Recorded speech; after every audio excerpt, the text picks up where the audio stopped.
Yo, what up, guys? It's 5D here to give you some news that will be happening this weekend. It seems like the portal that you see right here being active is gonna stay active this entire weekday and even through the weekend. We're expecting a 10x during this weekend, but I want to give you the 10x champions that will be available in case you want to go for them for some reason, and of course a guaranteed epic champion. With only 30 void shards, you can obtain this champion. That's the news that I wanted to just put out here right now, and let's go through the list of these champions and where you can find them in the game. If you go head over to the index, these champions, I do not even have them, and I don't know if I want them, but this is the best time to get them if you're close to Messi especially.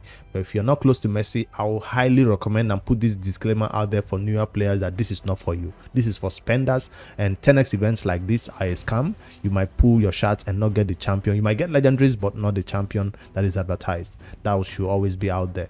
And then it doesn't increase your chances of getting legendaries. It's not a 2x chance to get them. It's not a 2x weekend. It's a 10 times chance that when you get a legendary, it might be one of these champions advertised.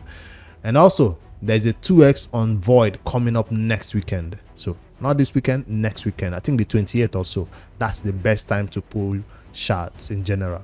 So let's see which champions will be available right here. The first one is from the All Green Tribes faction. His name is Graza, and he's sort of new to raid, right?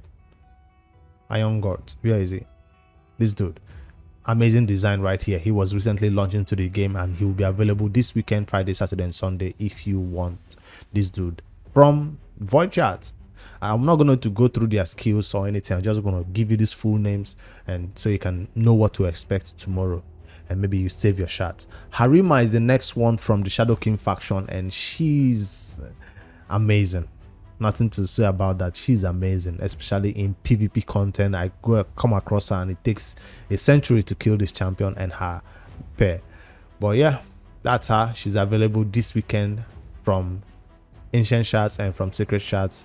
If you're lucky enough to get legendaries, a lot of legendaries to finally get her. Good luck. The next one, the third champion, legendary champion that is available, is Mata from the Sacred Order faction. And I do not also have this champion. One of the few champions in Racial Alliance that does have a counter attack. Amazing. Big defensive based counter attack. And a shield, big shield, right? That's what this champion brings to the team. Right there. And Molly is a dwarf from the Dwarf faction. And she can be found right here. AoE provoke right there is what she brings. Sometimes she lands the provoke for 2 turns, right? No, just 1 turn provoke right here. No, that's her revive. This is the provoke. Sometimes it lands for 2 turns. 50% chance of placing provoke for 2 turns. You will normally see provoke only landing for 1 turn, but she kind of makes it sometimes lands for 2 turns. Amazing champion that you can boost the turn meter of her allies if you hit her, and she will just break the speed tune and take a turn.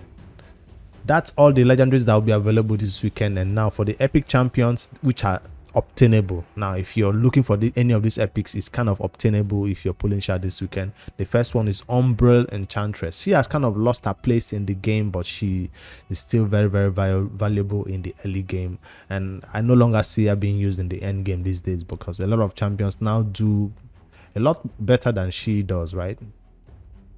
Yeah, she is. She helped me a lot in the early game, and she's best known for placing this block buff debuff for 3 entire turns. 3 entire turns on a 3-turn cooldown. It will always be available for her to use, but people don't like her because of this skill. She goes unkillable, places block active skills, and you can just places provoke also on the enemies, and you can hit her and hit her and hit her and hit her. But yeah, she might die due to this skill. She blocks her own skill, active skills. She blocks her own herself from using any other skill, which is kind of detrimental to her health. But hey, at least you're provoked and you have nothing to do than to hit her. All right, that's the first epic champion. The next one is a popular one in Racial Alliance from the Undead faction. His name is Vogot. So for those pulling their shards, ancient shards and sacred shards, you might get a Vogot this weekend if you pull him. An amazing HP based tank.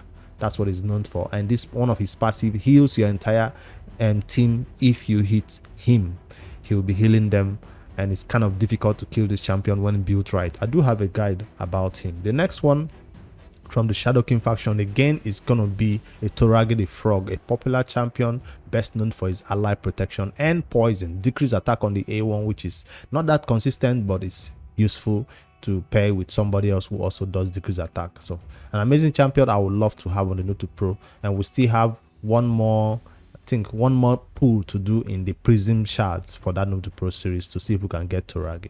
The next one is Skeramis, what's his name? Skeramis.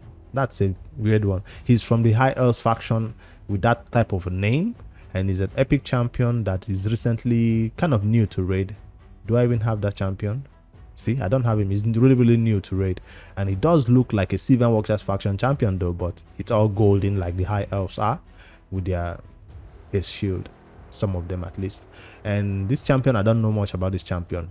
Provoke, single target provoke, counter attack on him for 2 turns, so he provokes and then places counter attack, attacks one. All enemies decrease the duration of all enemy buffs by 1 turn, 60% chance of placing decrease attack. So that's almost a buff strip, and decrease attack on the enemies, buffed up to boosted up to a 75% chance of landing it. Fills this champion turn meter 10% for each buff that has had its duration decreased. So that's these champions that are available. I always say 10x are looking like the worst time these days, but people will be pulling shards for this champion who is a Skinwalkers faction champion, the 30 void shards to obtain this epic champion that I do not have. I would love to build him immediately, even this weekend, and put a guide on him, but I do not have him yet on my account. So he is best known for activating poisons on this passive right here. A chance that when an enemy's poison ticks, the other enemy who is under X, all his conditions have to do with Hex. Hex has to be there. He even has a condition to place Hex. So yes, everything is conditional. It's not 100%, that's the problem, but it works. A high chance, 60% chance booked up to a 75% chance is high chance of getting most of his skills to work. His Hex, his poison, everything. So check him out. I see he's getting a little bit popular these days in raid for those players who are poor and broke and don't have people like Occult Brawler, or don't have people like Frozen Bash. I think he's overhyped. People just like the fact that he has his void affinity, and he comes with an amazing aura he can use in the early game, but I wouldn't go crazy about this champion in the early game for the Note to Pro series if I get him. It's not a clan boss champion. Hex condition, debuff spread, I guess, on the A1, very low chance too, 40% chance booked up to a 50% chance. So those are the champions. 30 now. Is it worth 30 void shards? Is it worth 30 void shards? I've not played him long enough on my account, or I don't even have him enough to give you that decision. You have to decide on your own, but from just looking at his skills, I'll say this is not worth 40 void shard, especially the fact that next weekend is 2x on void. You eventually get these void champions, so there's no need to throw away 30 void shards just to get him, except you're close to Messi and you want one of those legendary champions advertised in this 10x. So that's maybe the reason to go for it, but if not, definitely not worth 30 void shards. I don't know why they'll even do a guaranteed void epic for this dude. What's the purpose? Is it going to be useful in any new content?